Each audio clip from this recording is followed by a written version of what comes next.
Le respect commence le jour où tu deviens silencieux.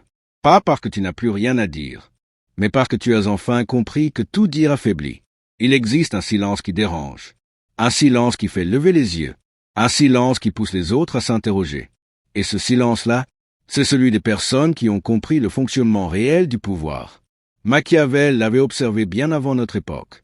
Dans les cours royales, dans les jeux d'alliance, dans les trahisons politiques.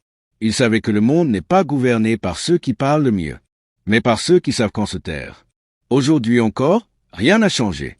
Les décors sont différents, mais les mécanismes humains sont exactement les mêmes. La majorité des gens parlent trop. Ils expliquent leurs intentions. Ils justifient leurs choix. Ils défendent leurs émotions comme s'ils devaient constamment prouver leur valeur. Mais plus tu t'expliques, plus tu perds quelque chose de précieux. Ton autorité naturelle. Le bruit est commun. Tout le monde fait du bruit. Les réseaux sociaux sont remplis de bruit. Les conversations sont remplies de bruit. Mais le silence, le vrai silence, il est rare, et ce qui est rare devient précieux. Quand tu te tais volontairement, les gens commencent à combler le vide à ta place. Ils interprètent, ils supposent, ils imaginent, et très souvent, ils t'attribuent plus de profondeur que tu n'en montres réellement.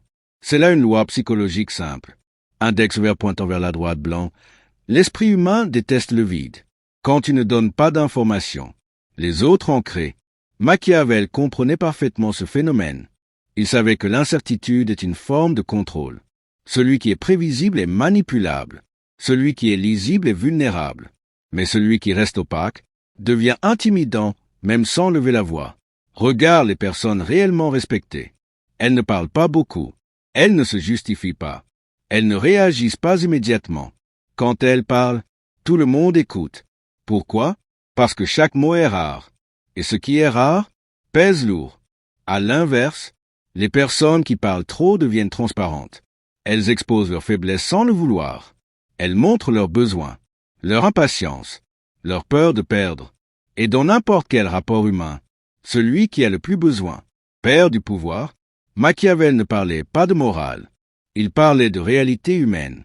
Dans la réalité, les gens respectent celui qui n'a pas besoin de leur validation. Le silence agit comme un miroir. Il renvoie les autres à eux-mêmes. Quand tu ne réponds pas immédiatement, ils doutent. Quand tu ne te justifies pas, ils se questionnent. Quand tu ne réagis pas émotionnellement, ils perdent leur repère. Et ce déséquilibre leur rappelle inconsciemment que tu n'es pas sous leur contrôle. Dans les relations personnelles, le silence est souvent mal compris. On l'associe à la fuite, à l'orgueil ou à la faiblesse. Mais en réalité, le silence maîtrisé est une forme de maturité émotionnelle. Il dit, je n'ai pas besoin de gagner chaque échange. Je n'ai pas besoin d'expliquer chaque émotion. Je n'ai pas besoin d'être compris par tout le monde. Et cette posture-là inspire naturellement le respect. Dans le travail, celui qui parle trop en réunion révèle ses cartes. Il montre ce qu'il veut, ce qu'il craint, ce qu'il espère. Mais celui qui observe, qui écoute, qui parle seulement quand c'est nécessaire, prend l'avantage, parce qu'il collecte des informations, pendant que les autres s'exposent. Machiavel aurait appelé cela l'économie de parole. Le silence est aussi une protection, une barrière visible. Il empêche les autres d'entrer trop vite dans ton esprit. Il empêche les manipulations émotionnelles. Il empêche les conflits inutiles. Toutes les batailles ne méritent pas une réponse. Toutes les provocations ne méritent pas une réaction. Et chaque réaction inutile affaiblit ton image. Pourquoi est-ce si difficile de se taire? Parce que le silence confronte à l'inconfort. Il t'oblige à rester droit, sans l'aide des mots. Il t'oblige à accepter que tout le monde ne te comprenne pas. Mais c'est justement là que commence la force intérieure. Machiavel disait, en substance, index vert pointant vers la droite blanc, celui qui ne révèle pas ses intentions reste maître de la situation. Et le silence est le meilleur camouflage qui existe. Il ne ment pas, il ne trahit pas, il ne s'explique pas. Il existe, simplement, dans un monde saturé de bruit. Le silence devient une signature.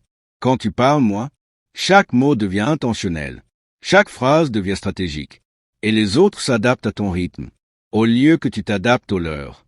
Le respect ne vient pas de l'agressivité. Il ne vient pas du volume de la voix. Il ne vient pas de la domination visible. Il vient du contrôle, du calme, de la retenue. Il vient de cette impression subtile que tu n'es pas pressé, tu n'es pas dépendant, tu n'es pas accessible à tout moment. Alors pose-toi cette question. Combien de fois parles-tu pour combler un vide? Combien de fois expliques-tu ce qui n'a pas été demandé? Combien de fois réagis-tu par peur d'être mal interprété? Chaque fois que tu choisis le silence, tu reprends une part de ton pouvoir. Le respect ne se réclame pas, il se ressent. Et très souvent, il naît dans ce moment précis, où tu choisis de ne rien dire, parce que le silence, lorsqu'il est maîtrisé, parle toujours plus fort que les mots.